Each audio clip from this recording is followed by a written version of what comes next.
আমন্ত্রণ জানাচ্ছি আপডেট সংবাদে। শুরুতেই জানিয়ে দিব গুরুত্বপূর্ণ শিরোনাম, এরপরেই থাকবে বিস্তারিত।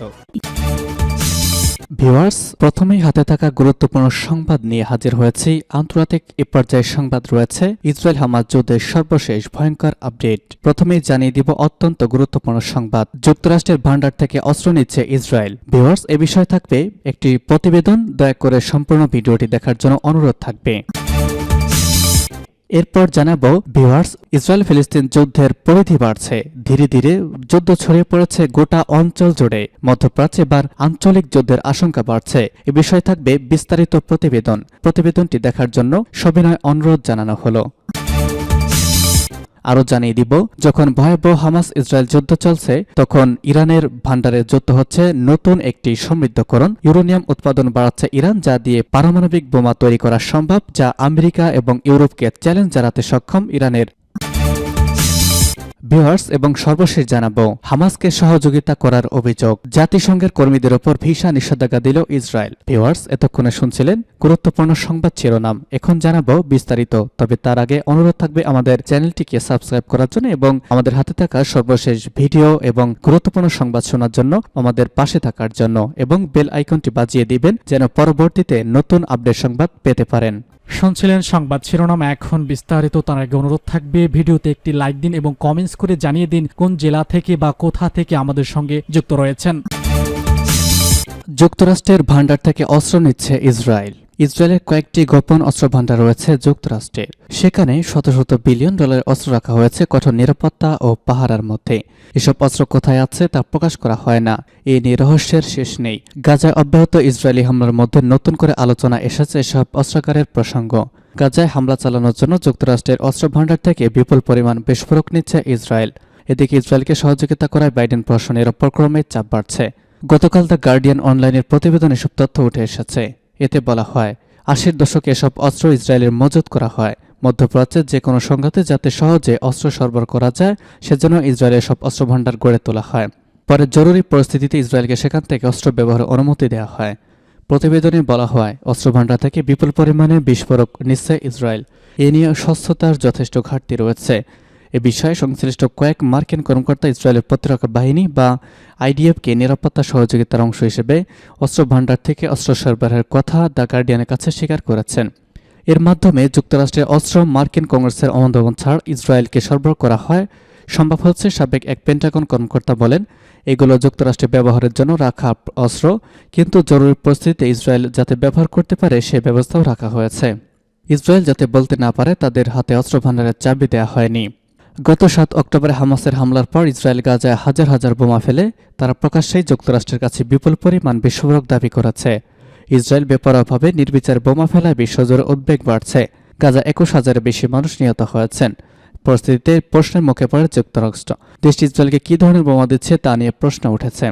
সম্প্রতি হোয়াইট হাউস থেকে একটি প্রস্তাব উত্থাপন করা হয়, যেখানে ইসরায়েলের রাখা অস্ত্রাগার থেকে অস্ত্র ব্যবহারের শর্ত সহজ করার অনুমোদন চাওয়া হয়। এ নিয়ে ক্ষোভ প্রকাশ করেছেন মার্কিন আইন প্রণেতারা। ইসরায়েল ইস্যুতে যুক্তরাষ্ট্রে এই ধরনের ক্ষোভ প্রকাশের ঘটনা বিরল। অস্ত্র সরবরাহ বন্ধের দাবি তুলে মার্কিন পররাষ্ট্র মন্ত্রণালয় থেকে এরই মধ্যে পদত্যাগ করেছেন আইন প্রণেতা জর্জ পল। তিনি বলেন, অস্ত্রাগার থেকে ইসরায়েলকে অস্ত্র সরবরাহ বাইডেন প্রশাসনের নতুন ফন্দি।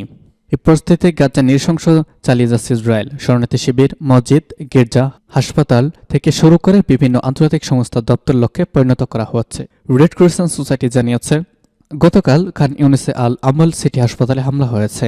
সিএনএন জানায়, গাজায় হামলা অব্যাহত রাখার কথা বলেছে ইসরায়েলের সামরিক বাহিনীর প্রধানও। গতকাল তিনি জানান, হামাসের বিরুদ্ধে যুদ্ধ চলবে অনেক দিন ধরে।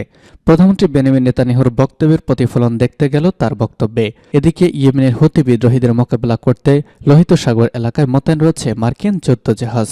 তারা হুতিদের ছোড়া অন্তত ১৭টি ড্রোন ও ক্ষেপণাস্ত্র ধ্বংস করতে সক্ষম হয়। ইয়েমেনের সশস্ত্র গোষ্ঠীটি বলছে, গাজায় হামলার প্রতিবাদে ইসরায়েলগামী ও ইসরায়েল থেকে ছেড়ে যাওয়া জাহাজগুলোতে হামলা করছে তারা। লোহিত সাগরে গত ২ মাসে হুতিরা ১৪টি বাণিজ্যিক জাহাজ ও ব্যবসায়িক জাহাজে কমপক্ষে ১০০টি হামলা চালিয়েছে। মধ্যপ্রাচ্যে আঞ্চলিক যুদ্ধের আশঙ্কা বাড়ছে। ফিলিস্তিনের স্বাধীনতাকামী সংগঠন হামাস ও ইসরায়েলি বাহিনীর পাল্টাপাল্টি হামলা ঘিরে শুরু থেকেই মধ্যপ্রাচ্যে আঞ্চলিক যুদ্ধের আশঙ্কা করা হচ্ছিল। এতে নতুন মাত্রা যোগ হয় হিজবুল্লাহ ও হুথিদের মতো ইরান সমর্থিত গোষ্ঠীগুলো জড়িয়ে পড়ায়। সর্বশেষ ইসরায়েলি বিমান হামলায় সিরিয়ার ইরানের শীর্ষস্থানে এক সেনা কর্মকর্তা নিহত হওয়ার পর থেকে আঞ্চলিক যুদ্ধের আশঙ্কাও প্রকট হয়েছে। এদিকে এলোগেলো এই অঞ্চলে ভয়াবহ রাজনৈতিক অর্থনৈতিক বিপর্যয় দেখা দিতে পারে। ফিলিস্তিনের গাজায় ইসরায়েলি নির্বিচার হামলা অব্যাহত রাখলে দেশটির লেবানন সীমান্তে সংঘাত জড়ায় হিজবুল্লাহ যোদ্ধারা। শুরুর দিকে পাল্টাপাল্টি হামলা সীমান্ত এলাকায় সীমিত ছিল, কিন্তু গত কয়েকদিন ধরে লেবাননে আরও ভেতরে হিজবুল্লাহর অবস্থানে হামলা বাড়িয়েছে ইসরায়েলি বাহিনী। ফিলিস্তিনের সমর্থনে ইসরায়েলি লোহিত সাগর তীরবর্তী বন্দর নগরী ইলাত লক্ষ্য করে ক্ষেপণাস্ত্র ও ড্রোন ছুড়েছে ইয়েমেনের হুথি বিদ্রোহীরা। একই সঙ্গে লোহিত সাগর দিয়ে চলাচল করা ইসরায়েল সংশ্লিষ্ট জাহাজে হামলা চালিয়ে আসছে তারা। বেশ কয়েকটি ড্রোন হামলার ঘটনায় যুক্তরাষ্ট্র ও তাদের মিত্রদের নৌবাহিনী ও সুইজারল্যান্ডগুলোকে লোহিত সাগরে সতর্ক অবস্থায় রাখা হয়েছে। মধ্যপ্রাচ্যে থাকা যুক্তরাষ্ট্রের সেনারা ক্রমবর্ধমান হামলার ঝুঁকিতে আছেন। এই অঞ্চলের অবনতিশীল পরিস্থিতি হোয়াইট হাউসের অবকাশের এ সময় দুশ্চিন্তা বাড়িয়েছে। প্রেসিডেন্ট জো বাইডেনকে 2024 সালে পুনর্নির্বাচনের জন্য লড়তে হবে। নতুন বছর শুরু হওয়ার সময় মার্কিন সেনাদের উপর হামলার ঝুঁকি বাড়ছে।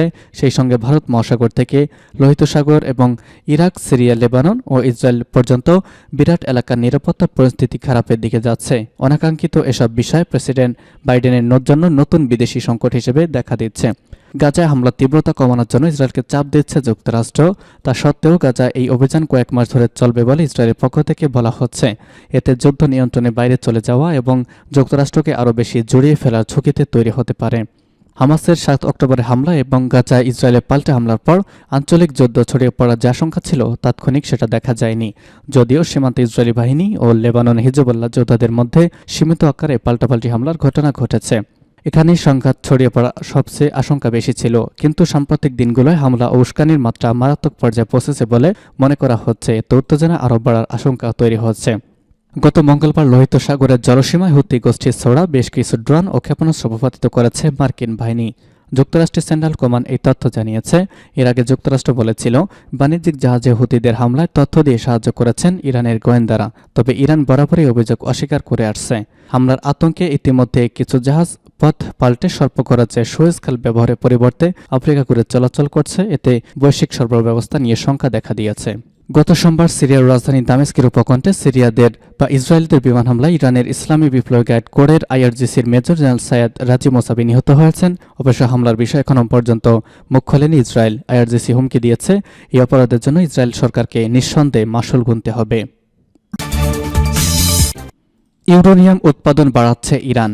অস্ত্র গ্রেড ইউরেনিয়াম উৎপাদন বাড়াচ্ছে ইরান। বিষয়টি নিশ্চিত করেছেন আন্তর্জাতিক পারমাণবিক শক্তি সংস্থা IAEA। সংস্থাটি একটি রিপোর্টে উল্লেখ করেছে তেহরান উচ্চ গ্রেডের উপাদানের ইউরেনিয়াম উৎপাদন ত্বরান্বিত করেছে। এই খবর প্রকাশের পরপরই যুক্তরাষ্ট্র গভীর উদ্বেগ প্রকাশ করেছে।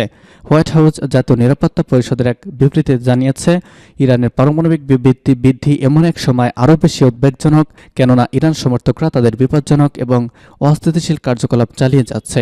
এর মধ্যে রয়েছে সাম্প্রতিক মারাত্মক ড্রোন হামলা এবং ইরাক ও সিরিয়ায় অন্যান্য হামলার চেষ্টা এবং লোহিত সাগরে বাণিজ্যিক শিপিং জাহাজের বিরুদ্ধে হুতি হামলা।